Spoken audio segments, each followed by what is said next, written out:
right.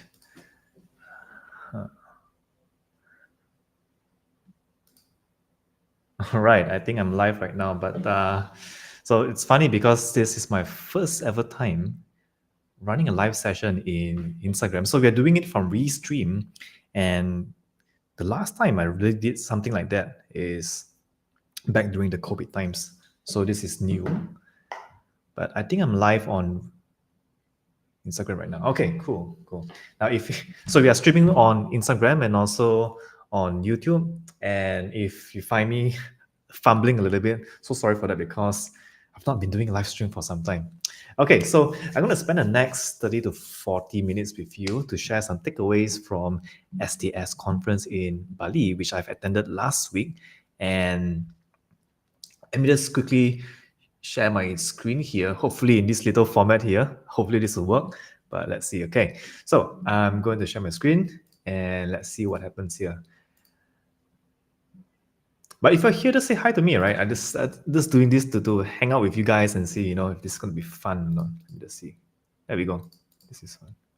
Okay. So to give you some back reference to what this solution, S solution, I think that's how you pronounce it. It's actually I don't really know what it is. Is it a marketing conference? Is it a AI commerce conference? I don't know. Anyway, it's a marketing conference, right? And I just thought like, oh, it'd be fun to since I'm heading to Bali, it'd be fun to go and take a look at this conference and see what's something I can learn from this conference, right? And that's just the background here. So SBO AI is basically the marketing platform behind this company called Valus, right? And Valus is an MLM. If you don't know what MLM means, that's multi-level marketing. Again, great marketing technique, multi-level marketing, and basically SBO AI is a platform that powers a marketing arm that powers Valus. And I think like back then, many years ago, you probably are familiar with MLM agents, but now MLM agents are like totally different these days, right? Uh, yeah. Okay. So MLM agents are different these days. Last time MLM agents, they'll text you, they'll call you out, go out for a drink and all that, right?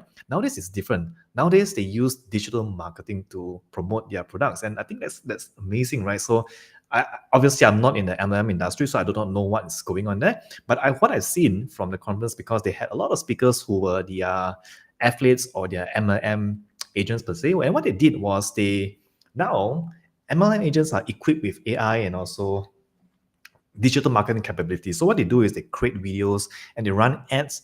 And then what they do is they would then collect inquiries and close inquiries just via WhatsApp. I think that's amazing. Right. So that's the conference, right? So I've wrote a whole long playbook with lessons that I've learned from the conference. So I'm going to go through the next half an hour or so to just give you some context of what this is and go through some of the lessons I've learned, right? And if you have questions, if you have any feedback or any sort of like thoughts, just put them down in the chat. I am looking at it, so I'll take a look at any of the chats here. Hey Jin, so I'm here to support. I see it on YouTube. Okay, cool. All right. So before that, let me just quickly share with you so I've created a download link for you to download the document. So let me just post it down here. I'm going to post it down into the comments here. It's dailycmo.net/SDS. So that's daily.net/SDS. This can type it down on your browser to receive it. And I'm going to paste this on YouTube as well. So download the playbook here. All right. There we go.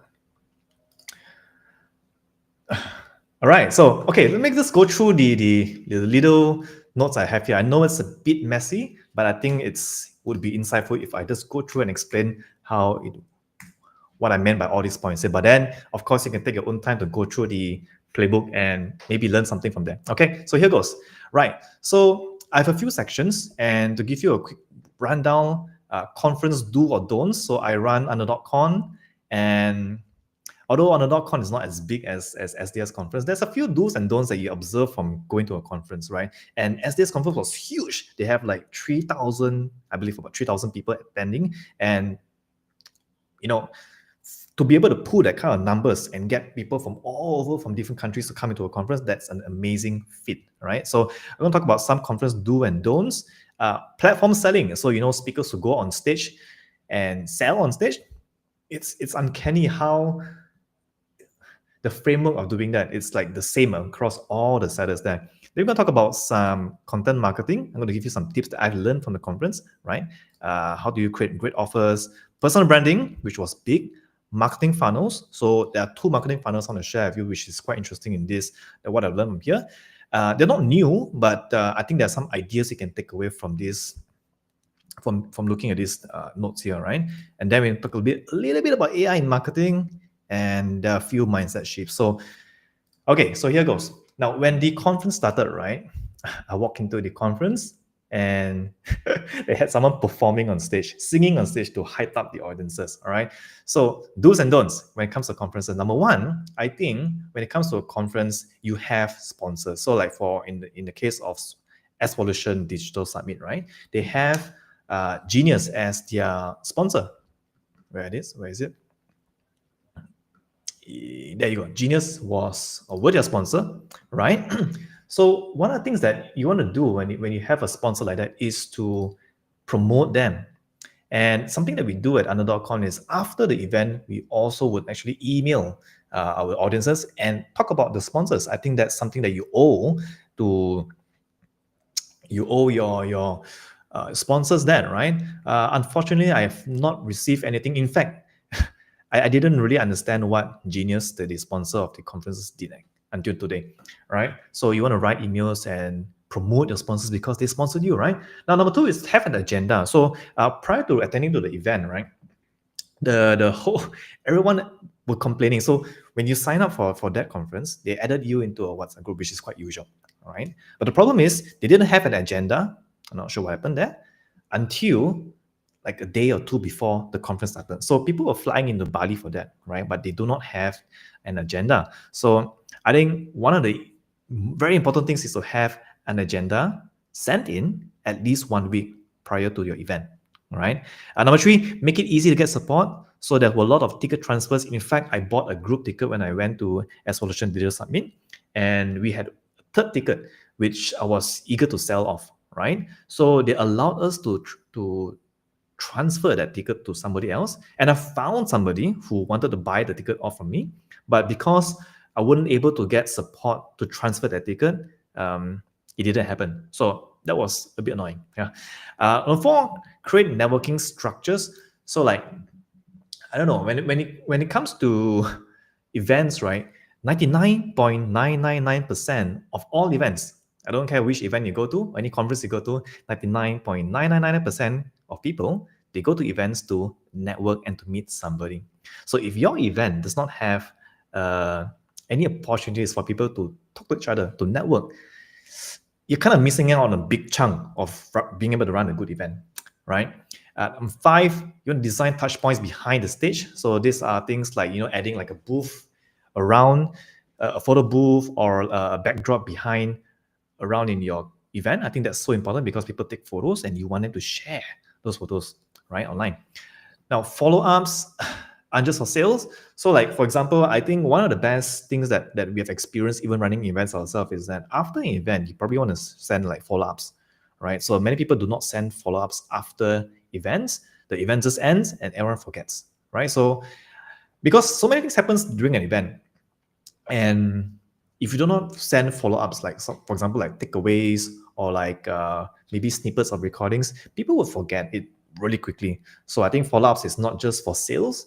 You also want to send follow-ups for an event. Now, some don'ts. So these are things I noticed in the event, right? And these are probably things that we also would take into considering for our own events as well, right? So number 1 is that whoops, what is that? Okay, so number 1 is blast loud music. So I know a lot of event organizers, they like to blast this loud music during events. And Basically, they do this because they want to hype up people, right? Oh, this is a energetic event and all that. But the music was so loud, I wasn't able to talk to people left and right. I mean, right? And it was a bit annoying that I have to shout over the music. So I don't think you should blast music during conferences. The energy should come from the whole networking. If you have ever run events, right, and you have a section where you allow people to go and network, it's going to be very hard to get them back. Why? Because people get energy when they talk to each other, right? So there's no need to really blast music during intervals. Number two, the schedule of speakers changed again and again and again. I wasn't able to go into some of the talks I wanted to, and not too sure why this happened. Maybe because they ran out of time. Maybe they had some troubles with the speakers. Not too sure. All right. Again, artificial hyping up. Right. So in events, you probably don't want to do that. And one thing I realized also, if you look at the event here, there's not much here, right? There's like probably about 10 speakers here. But on the day itself, I think we had like more than 20 or 30 speakers, right? And there's just so many speakers. And when you have too many speakers, basically what happens is like it dilutes. So one very common misconception when it comes to running events is like the more speakers you have in an event, the better. But I like to differ that, right? Because the more people you have in an event talking, especially panelist session, it becomes so diluted, right? And you don't really get big nuggets from that kind of setup. Okay, and then diversity. So I've noticed, and I'm going to read you out this one here. So at one time, this was the early days of Under.con, I actually tried to invite a female entrepreneur, quite known one, to speak at Under.con. And the first comment she told me is like, all your speakers at Under.con are male. I don't want to do it. All right. And like, oh, wow. Okay. And that's when I knew when it comes to events, whether you're running a networking event, whether you're running any sort of event, you need to have some diversity in your events, right? So Solution had a lot of male speakers for some reason, right? There were female speakers as well, but they were speaking on the side stage. Side stage meaning like it's the second stage outside the main hall, right? So, but most of the key note speakers were all male. So a little bit lack of diversity right there. Okay, so that's kind of like my thoughts on the do and don'ts or when it comes to running conferences and events. But let's go down to the meat of marketing, right? Okay, so platform selling. Now, not every speaker actually sold something during the day, which I was happy to know. But there were speakers who sold their products during the day. And instead of looking at it as something that, oh, it's a bad thing, right? I think we can learn from how they sell online, how they sell on stage as well, right? So just fix this one here. All right, so I've broke the step down into 10 steps, and you let me know, right, if this actually, if you've seen this in action. So some of these events that you've probably been to, like Success Resources, they have speakers selling courses and masterclasses on stage, right? And it's usually the same exact format, right? So let's break it down, this format here. So number one, it usually starts, so someone goes up on stage, and it usually starts with an authority intro, right? So it could be a video montage, it could be usually it's a video montage, and maybe it could be photos, but basically this is to tell the crowd, oh, this speaker that is coming up is important, right? And you should listen to this person, right? I'm credible, I've done it. Okay, now this speaker goes on stage, and then they usually will identify a problem and agitate a pain in the audience. So I have a picture here taken from the conference. It's a bit small on screen, but if you download the playbook, you'll be able to see it in full screen, right? And usually they go on stage and then they'll present a problem, right? And they'll say like for example, this one, Dan Henry went up there and say, hey, how many of you are exhausted from creating content that goes nowhere? And everyone goes like, yeah, that's me. Number two, how many of you feel like you're shouting into the void, right? You're creating a lot of content, you're not getting results. And then three, how many of you are one more failed post away from giving up, right? So what they're doing here is they're like demonstrating that they know the pain better than you know your pain, if that makes sense, right? So the goal of this is to make the audience like, oh yeah, I've now feel the urgency to change, right? Show me something that I can, what can I do to change this state I'm in, right? Then the pain dream, right? And in fact, we use this sort of technique when it comes to landing pages as well. So when it comes to landing pages, we write in a way, we present the problem, and then we paint the dream of how life would look like if the problem is solved, right? So they contrast pain with possibility. So imagine waking up and seeing sales come in while you're still in bed. That's the power of content marketing, if your content marketing is right. Right? So this gets the audience emotionally invested in a better future and shows them that, oh, there's a better future out there. There's light at the end of the tunnel. Then usually they will then introduce the vehicle, right? Oh, this is what I found out. This is what I did. I failed many times, but then hey, I cracked the code, right? It's fun, Kenny. And I've sat through two of them who sold on stage, and the format is exactly the same. In MLM, it's called tee up. Yeah. So they will show you the system, the framework, right? And the goal of this portion here is to convince the audience that, hey, this is possible, right? For them, if we just simply follow the system, then they'll move into the product and stack value. I'm sure you've seen this hundreds of times, right? And it's weird, but it works, right? So before they even review the price, what they normally do is they put up all these, like okay, I have a picture here. It's a bit small, but go and download the playbook, you'll be able to see it. So like, oh, we are adding this feature, we're adding this in the product. Usually it's a cost. We're adding this, that. This is valued at this. The masterclass is valued at 10,000. The workbook is valued at 5,000. It becomes a huge amount of like 24,000, 30,000. And then they say, oh, you know what? Because it's a special day today, it's 2,000 for you, right? So this is called anchoring, right? They're anchoring you on a huge value and then bringing down the price so you feel like, it's a deal, right? It's a steal. So it's anchoring high perceived value before they even review the price. And you've probably seen this hundreds or thousands of times, right? This is something that we do in landing pages as well, something to do with a lot in advertising, just pointing out what happens on stage, right? Okay, then they'll go into a price anchor drop, right? And they present a scary price. They'll say something like, oh, this program will cost 10,000 or 20,000, right? In fact, I sold it last month at that price to a bunch of people, and I did this physical workshop with whoever, right? But today, I'm going to do this at this 2,000, right? And that's very usual.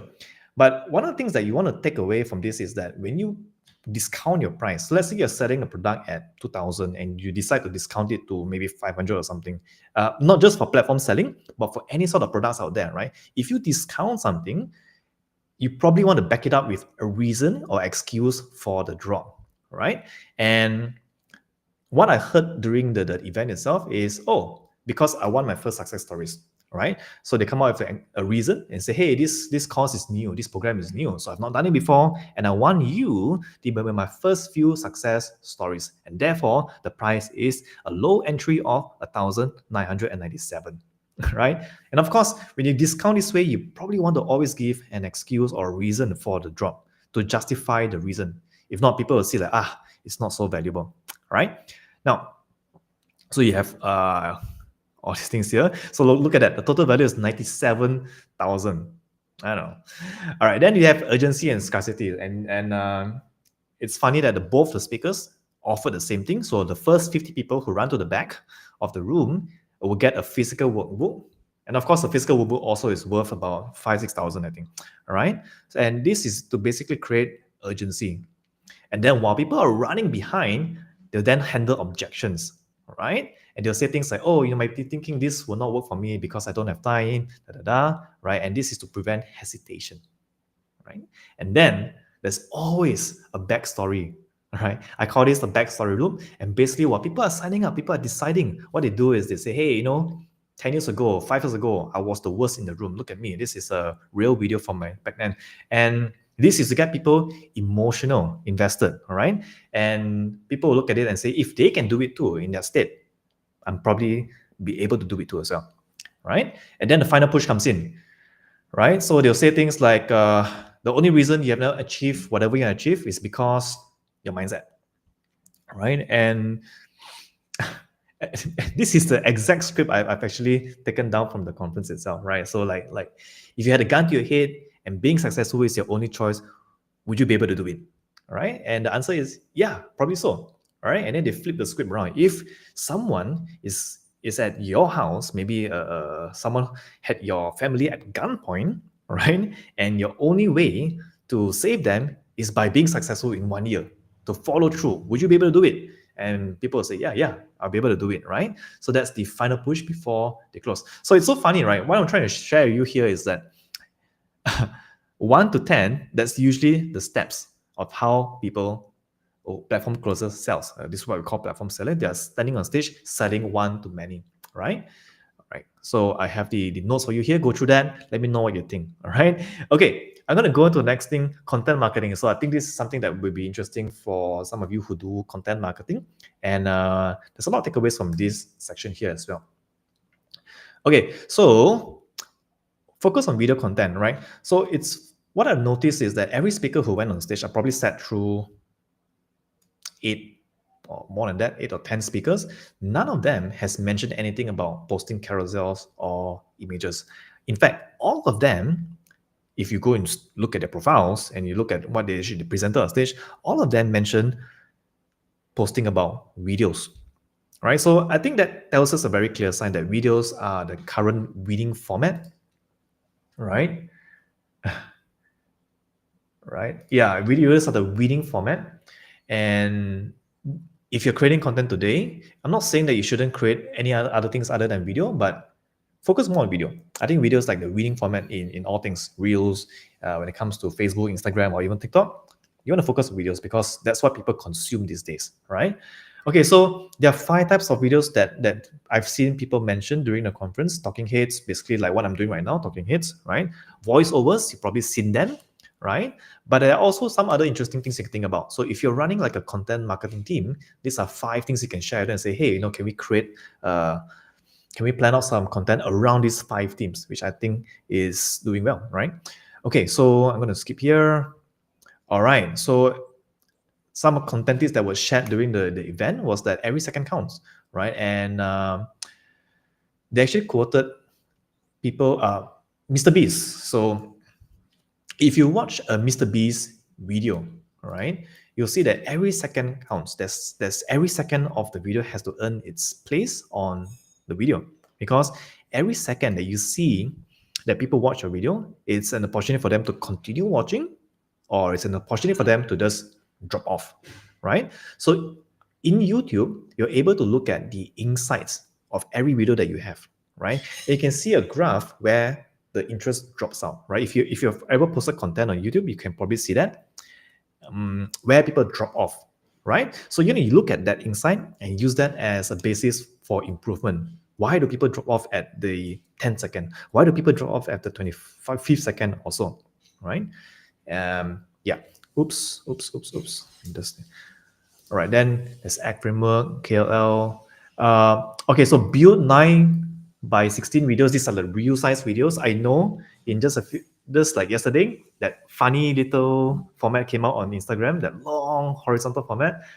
So it's not here, but this was cited by a Meta representative itself during the conference. And she said like, build 9x16 videos, the real size videos. Square videos are dead. Right? So square videos are the ones you see as a square, usually on Facebook. Those things are dead, right? And they have confirmed that, this sort of videos, 9x16 videos, provide a higher ROAS that is written on ad spend compared to images and other formats, right? Okay, so I'm going to go... Okay, so you can go through the notes on yourself. I'm just going to brush through some things that I felt is important, right? But let me see who is here. For the fun of it. Tee up. Yeah, it's got tee up. Who am I talking to? I'm talking to people who are watching here, Daily Simo readers and viewers here. So thanks for joining me here. It's fun to hang out with you guys. Okay, 4 factors to increase virality, right? I think this is something that we all know by nature, but maybe we don't practice it enough. So one of the things that I've learned from the conference is like, hey, you want to run a topic, you want to talk about a topic that has pros and also cons, right? So for example, CrossFit. So I do CrossFit, and I know people who is against CrossFit, right? So like if you talk about a topic like that, crossing is bad, right? For example, some people will cheer you and others will get angry at you, right? Now, the thing is, when that happens, both sides will amplify your reach. So basically what's the message here is to talk about things that are polarized with each other, right? Now, number two, this one is interesting. So I'm going to see if I can show you the video here. I've actually included a link in this document, but this is interesting. And this is probably a content hack that you can take away today as well, right? So the idea here is to take advantage of what everyone is paying attention to, and then you steal them and innovate with your niche. So let me see if I can play this video here. Hopefully I can do this in this format. Not too sure, but let me just show you here. All right. So the example I'm going to show you here is basically the speaker, Dan Henry. He found a video that was quite viral, but it's not about marketing. It's about something else, right? So let me just play this for you.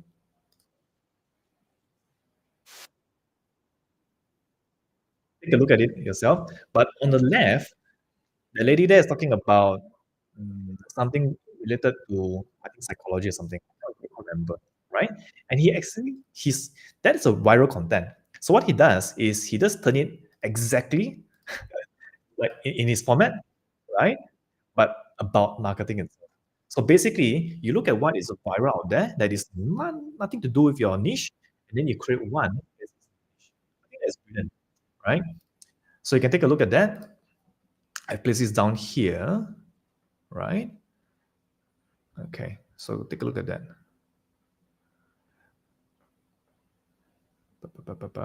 Okay, I'm gonna go skip through here. I have a lot, so I'm just brushing it through. But hey, if you just join in here, I've placed down the document for you to download this off. So let me just get this link here. It's Daily CMO, just dailycmo.net/SDS, right? And that's where you can download my notes from the conference itself. Okay, cool. All right.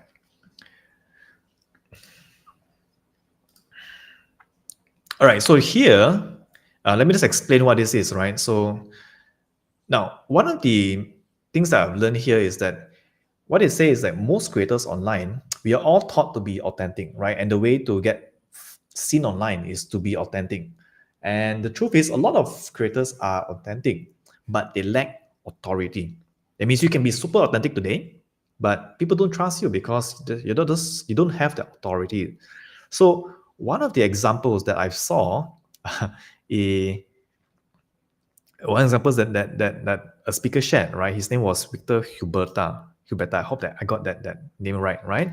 Is that he was selling the product by Wellers, right? And the way he hacked the content was that he created a content and then he cut in a known celebrity who was talking about the product into his own videos, and then booped up his authority, right? So basically, if you look at that example that I've linked here, you find that it's his video, but part of the video he cut in a known authority into the video and run that video as an advertisement, and that worked really well for him. So that's a content hack for you there, right? I'm gonna go through this one.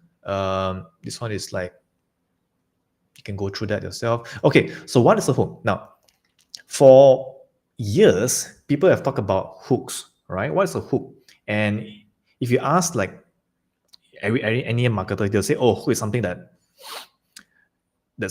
gets people to stop scrolling," right? But one of the best definitions I've seen about hooks is that a hook is something that fires multiple questions in the minds of the reader or the viewer, so they can't help but click or watch. So a hook can be a title, a hook can be part of a video, but importantly, a hook has to fire off questions in the minds of your reader or your viewer, right? So here are some quick examples. Look at these two headlines here, right? The first headline is, now we know Warren Buffett's 1.8 billion secret. Now, when someone sees that headline, immediately they'll be wondering, what's that secret that he has? Number two, will this help me? And number three, how did they find out? Right? So there's a lot of questions in the mind. Like, what is that? So they to satisfy that, what they do is they click on the video, on the article, on the post or whatever, to satisfy that question they had in mind. So whatever you do, when you're creating a hook, what you can do is think about, is this going to fire off question in my viewers' minds, right? If yes, then that's a great hook. If no, that's not a great hook. So people tend to do things like, okay, what's not a hook, right? Not a hook will be things like how to get how to improve your Facebook conversions. Now, while this could be valuable, right, as a content article, as a video, it's not a hook because like it's boring, right? So to turn into a hook, what you do is you create a line that brings up questions in your viewer's mind. So for example, let me try to create a hook here. If you have any ideas, just put them down. I'll put them into here, right? So not this is bad hook.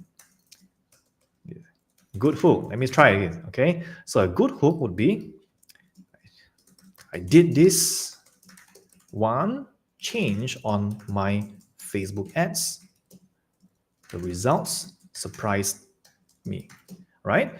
Now, probably not the best hook I've created out here, but you can see this does not create any questions in the reader's mind, but this creates immediate questions. I did this one change on my Facebook ads. The results surprised me, right? What change is it? The question is, someone will ask, what's that change? Right? And to satisfy their curiosity, they would click. So when you create ads, when you create like videos, when you create content, you probably want to think about, what are some like questions I can create with that hook that I'm creating, whether that be headlines, whether that be a video, right? That's what I've learned from watching all these people up on stage. Okay. What's the best way to come up with good ideas? That's a good question, Kelvin. The best way to come up with good ideas is to use something like ChatGPT, right? Which I'll get into in a quick bit, right? But what you can do is to look at examples of how people have done it and create a custom GPT out of the ideas of other people and use it as your own tool, which I think is really smart. All right, I'm going to go into offers to sell. Let me see.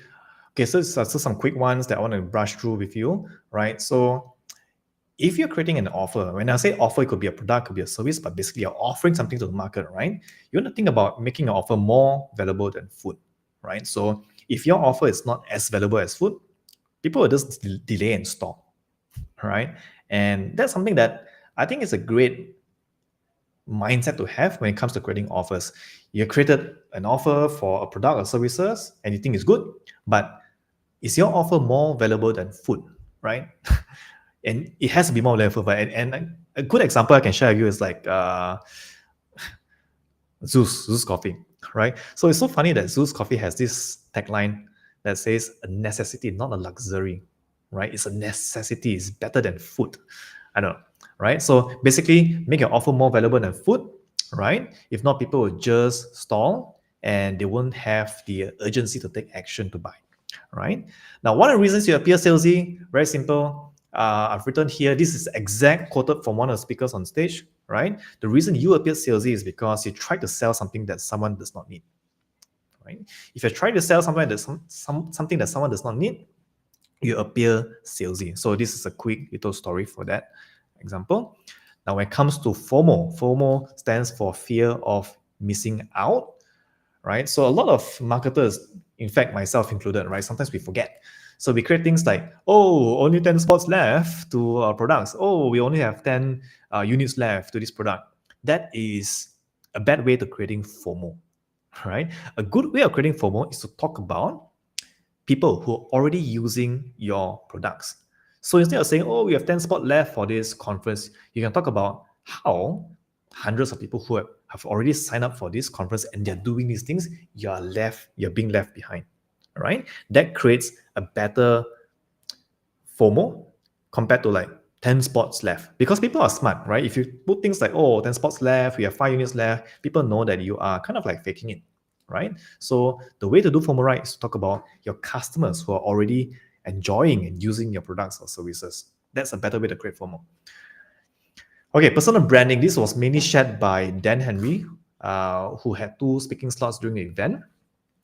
Okay, so I think these are some good nuggets that I, in fact, have taken some lessons from here as well, and I put it down here so you can take a look at it. All right, so I think there are some new people here, so I'm just going to paste down where to download these links and where to download the notes again. So if you want the notes, what I'm showing you right now, just go to dailycmo.net/SDS. You'll be able to see it there. Okay, great. Okay, so how to build your personal brand? Here are some notes. So the reason you're not growing with content is not because you're not posting enough, right? I think this resonates a lot with me. So it's not because you're not posting enough. So many people think that the reason they're not hitting their content goals is because they're not posting enough. So they post like once every single day. Sometimes they post a few times a day and still not seeing results, right? Now, the reason you're not hitting growth is because you're not speaking to one audience. So the goal as a content creator is to speak to one audience and to be that one person's favorite creator. So here are some good examples, right? So Tony Robbins, when he first started, he speaks to the professional who feels unfulfilled. Uncle Roger is a comedian, right? He speaks to Asian kids whose non-Asian butcher, non-Asian friends, miss our word there, friends butcher Asian food, right? So they are speaking to one specific audience. Naomi John is a German creator. She speaks to young girls that loves bold makeup, right? So what can we learn here? If you want to be a successful creator, right, what I've learned is that you want to speak to just one single audience. And guess what? When you speak to one single person, there are millions of people like them as well, right? So one of the biggest mistakes that we do as marketers, as content marketers, is that we try to speak to everybody because we want everybody somehow. And the way to circumvent that is to speak to one single person, right? So here are some notes on how to find your who, your person, right? And basically, if I shorten it down, is to speak to your former self. Why? Because you know your former self better than anyone else, right? So you're just basically speaking to yourself. So there are three steps here. Number one is you pick your person. Who are you speaking to, right? Who's that one person who has the exact problem that you can solve? And this could be a past version of you, a friend, or a single customer. And you can give them a name, be so specific with them. So here are some examples. Sarah, 32, mom struggling to lose baby weight, for example, right? So you speak to that person. And then step number two is to create a daily letter. So if you think of your content like a daily letter to that person, it becomes easier to create content. Rather than trying to cater to everyone, you speak to that one person. You go like, hey, dear Sarah, today you probably have, I don't know, you're probably thinking between eating a steak or a pizza. Which one is the better choice? Right? So this can be an email newsletter. This can be a social media post, a video that you're creating. Basically, you speak to that one person like you're speaking to a friend. That's it, right? And the idea here is that when you speak to one person, there are millions exactly like them, right? So you nail the message for one person and it resonates with a lot of them. That's the idea of this. Okay, so I have more here. But how is everyone feeling so far? I just want to see if I am moving too fast. I'm not giving enough context. And we'll just see if there's any feedback here. All right. Well, thanks for joining me, right? It's fun to have you here. And if I enjoy doing this, I'll probably be doing this more in the future. Having something more concrete, having something more structured, right? Because here I'm just like babbling, and here I'm just like going through a few notes that I've written here. But if you want to get the notes, that's dailycmo.net/SDS, you probably see it. Okay. All right, let's talk about marketing funnels that I noticed are quite interesting in the event itself. So, all right, thanks for the feedback, Jin. Okay, so there are two funnels I want to share with you. One is the SLO funnel, right? And SLO funnel is not something new. It's been around in the market for some time. It basically stands for self-liquidating offer. So basically, different from a free lead magnet funnel, how it works is basically you're setting something small on the front end. And the reason you sell something small on the front end is to basically cover for your cost. So let me give you a quick example that I've done for a friend in the future, in the past, not future. So let me just recall. Okay, so it's called Advanced Academy. Let me see. They still have it up on their site, right? I know my screen's a bit small here, but let's see if I can show you that. It's here. So if you take a look at this one here, right? So they have an offer here. Okay, so I'll give you some context. Advanced Academy basically helps people who have graduated tech school to find a job as a tech developer. At least this is what they did last time. I'm not too sure if they're still actively doing this, but that's what they did last time, right? So they have this little book here, which sells for 29 ringgit, right? And basically, once someone buys this book, they'll be added into their email list and becomes part of a lead that they can recontact again and remarket to. So the reason why they are selling this at 30 ringgit is not because they want to profit straight away, but because it pays back for the ad costs that they spend to acquire leads. So basically, as long as they can get someone paying this and below 30 ringgit, they can run their ads indefinitely. And that's why it's called an SLO, a self-liquidating offer. All right. So I've pasted here one example from the event. So basically, what happens here is the funnel starts with a short form content, right? So they attract audiences on the short form content with Reels or TikToks or YouTube Shorts, right? And then they direct people into a landing page, which is like what I just shown you earlier, right? Then what they do then is that they have a small page and there's a low ticket offer. So people buy something below 50 ringgit, below 100 ringgit. And this is so they just cover the cost of ads, right? If users buy that little offer, the next thing they see is a step up upsell, right? So it could be an upsell to for another program, could be upsell to another product, right? Depending on your niche. But basically, if they don't even buy that second upsell, they still become a lead within your marketing list. So that's really smart, right? And I think a lot of people should start coming out with SLOs as well, right? Of course, you do it in an honest way. Don't do it in a scammy way. And I think there's many ways to do it. Well, that's called an SLO funnel, right? So yeah, I have all the notes here. You can go through that yourself. And also case studies here as well. All right, I'm going to give you an example as well. So this is an example that we did for a client, right? So if you look at this first picture here, basically the front end offer, they call this a front end offer, is that it's selling a massage, all right, a spa, a salon massage. And basically, people can buy that for about 500 ringgit, right? But once they buy that offer, again, this has to be attractive. So we are able to acquire people for less than 500 ringgit, right? Then once they buy, they'll see a second page and that says, hey, would you like to add a blood test to that massage, right? And of course, not everyone will buy that offer, but if they do, we increase the AOV, that's average order value, right? So the basket size increase. So that's a very smart way of like increasing the basket size of your buyers. And the reason this works is because when someone buys something, they are now in that buying mode, right? And you simply put in a second offer for them to upsize their purchase. And again, when I say things like this, right? Some people will say like, "Oh, upsells are like evil," and I don't think upsells are evil at all. So I'll give you a quick example that is not on the page here. If you buy a PlayStation, right, and it comes without controllers, would you want to buy controllers? Yes, right? And the controllers can come as an upsell. And after you buy a PlayStation and 2 controllers, you probably want to buy games. The games can be done as an upsell? For sure. So the way upsells should work is that it adds value for the buyer, right? And the truth is, in any products that you sell, online or physically, it's all solves problems. So we are taught that products that we sell solves problem.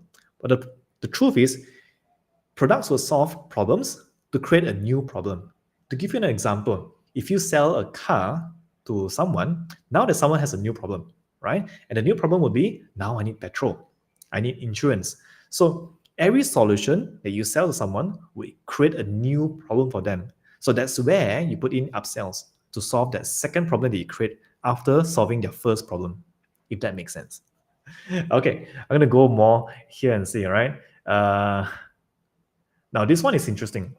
So we all know the webinar funnel, right? And we all know that in Southeast Asia, live selling is something huge, right? In fact, it's crazy. I think, and it's very different from in the States or in the US.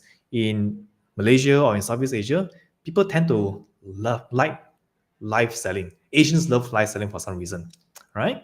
So webinars works very well for B2B sort of like products or services here in Malaysia or Southeast Asia, right? So I have something here, but one thing so this was actually presented by Reef Yu, and he's a marketer, amazing guy, and he does a lot of like webinars. So he used to run a lot of live webinars, which means like what I'm doing right now. I'm going to it live, speaking live.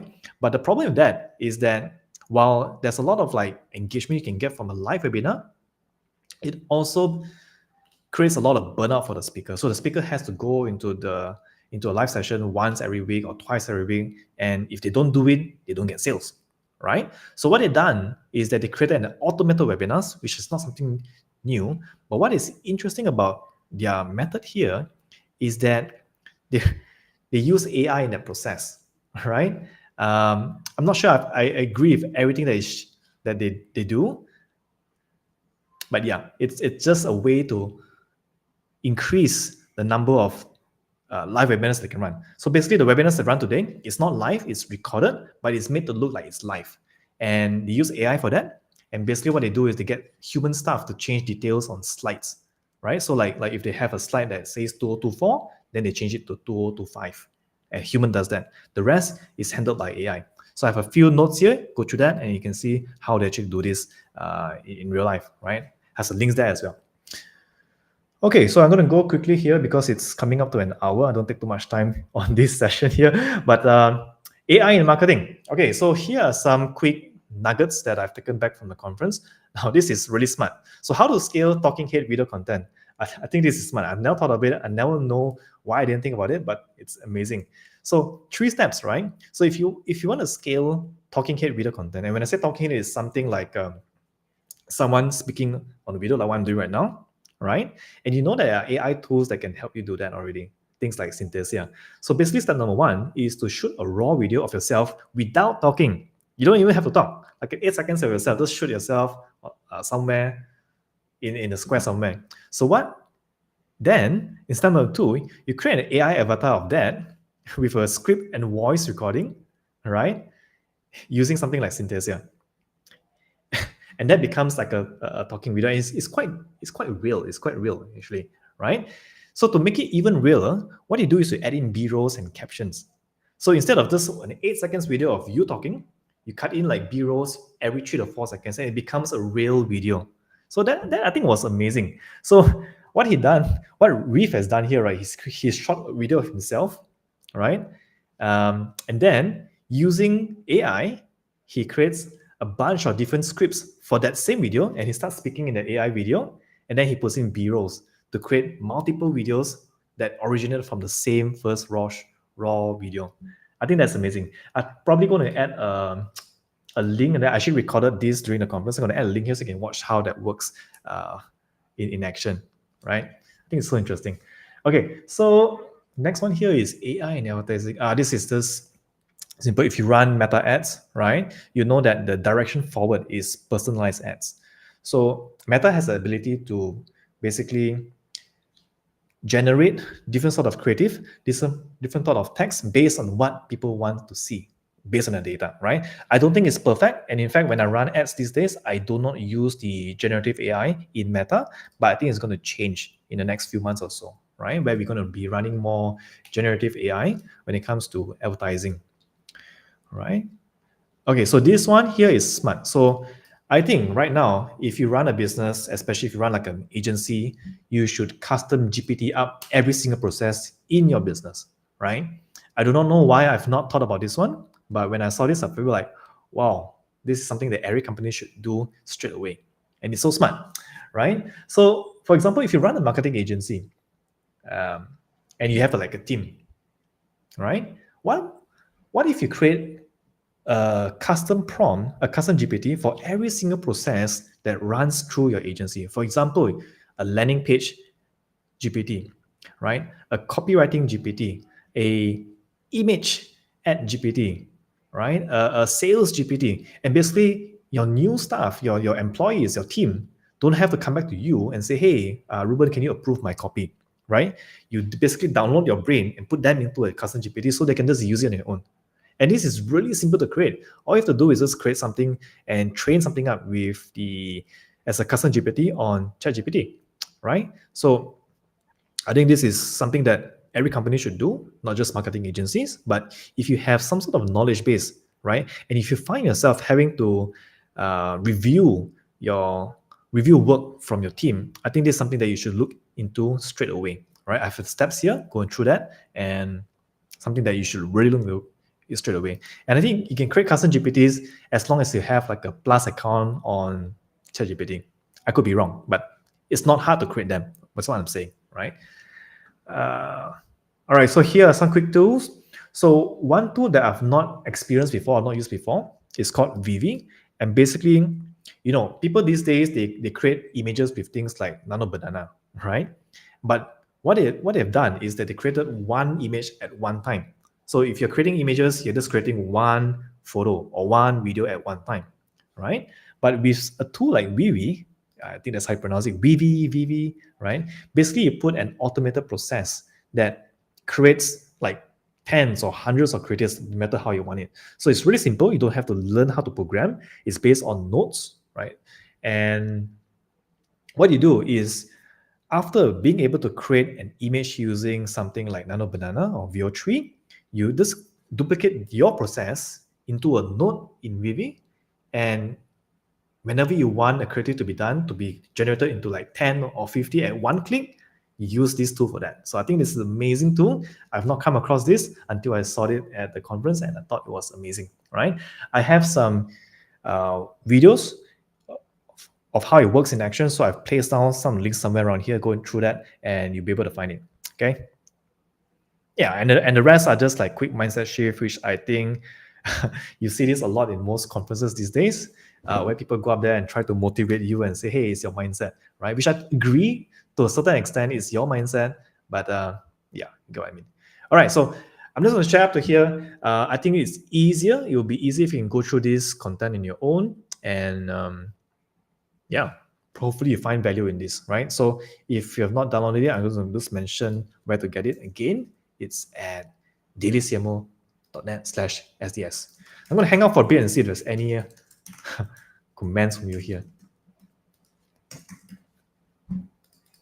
There you go. So you just go to dailycmo.net/SDS. You'll be able to see and download off the notes I have for you here.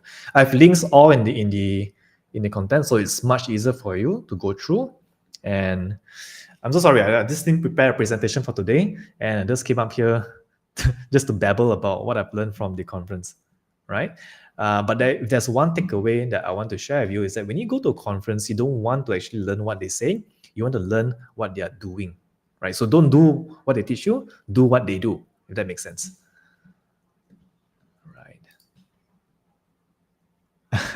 Yeah, normal webinar. So let me know what you think. If you like a live session like this, I would consider running it again on a weekly basis on Wednesday night. But which times are best for you? Is it, I don't know, just feedback for me, right?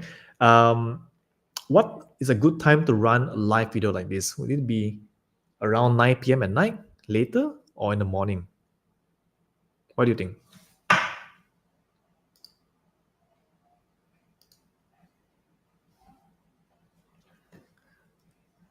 Let me just change some of this one here. Do's and don'ts.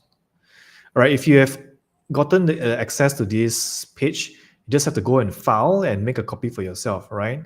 I think the link gives you a view-only access, so you can just make a copy for yourself. Ah, thanks, Jin. Looking forward to 9 p.m. is good. Oh, okay. Like, what are you guys doing at 9 p.m.? And another question here is, because you're streaming this on Instagram and YouTube, the thought I have about streaming to Instagram is it don't get recorded. It's gone after this session, right? And I feel like, it's such a waste, because I could use that session, right? And that's why we are also streaming it to YouTube. But the problem I realized is that if I stream into Instagram and YouTube at the same time, What happens then is that the video is like a portrait mode, right? Because you can't stream in two formats. At least it requires a lot more technical setup to do that. But then I'm just going for simple. So you can only stream in one format, right? And I chose to stream in portrait. So what do you guys think? Is it better to stream it into Instagram? Do you watch it from Instagram or do you watch it from YouTube? Jensen says, all webinars starts from 8:30 to 10:30 p.m. Moon Knight, this channel is about marketing. So all webinars starts about 8:30 to 10:30. Maybe that makes sense, right? So I think 9 p.m. is great, where people are a little bit free, right? 8 or 8:30 p.m. on weekdays work well. I don't know about you, because as a dad, right, as someone who has a kid, 8 p.m. is hard. 8 p.m. is hard to run a live session because your kids are still up and active. So 9 p.m. is better for me because my kid then goes to sleep by then. So 9 p.m. is great. But yeah, I think 9 p.m. works really well.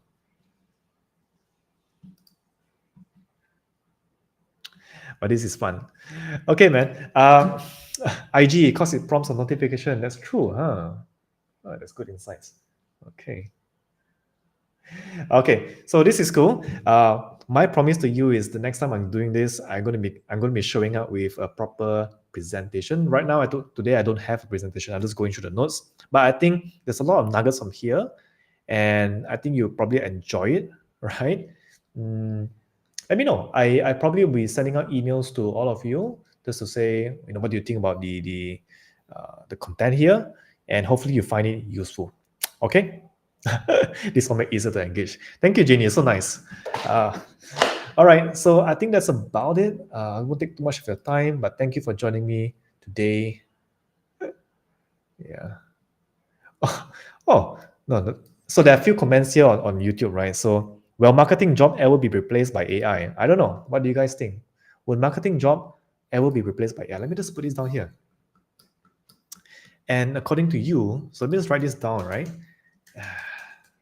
Questions. I'm going to spend the next 2 minutes doing this. Questions, all right?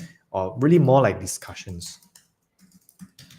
Will marketing job ever be replaced by AI? Now, I do not know whether if marketing job will ever be replaced by AI. What do you guys think? Now, I think personally, it will not be replaced by AI, but mediocre marketers, well, right? So I think when it comes to AI, right, you want to do the thinking, you do the thinking, right? But AI does the boring stuff, right? Like automation and all that. I think that's where AI comes in value. If you are allowing AI to do the thinking, then yes, you'll be replaced as a marketer. All right. Yeah, that's right, Jensen, right? AI competent people better and filters out incompetency, definitely. Of course. No, I probably won't do automated webinars because I love doing live sessions like this, and I don't sell through webinars most of the time. So I think running live will be fun because I get to interact with people, and that's the idea of running a live session in the first place, right? All right, so thank you again. I will see you probably next week if this goes well. So thank you for joining me again, and thank you, and have a good evening ahead. I'll see you guys soon. Bye-bye for now.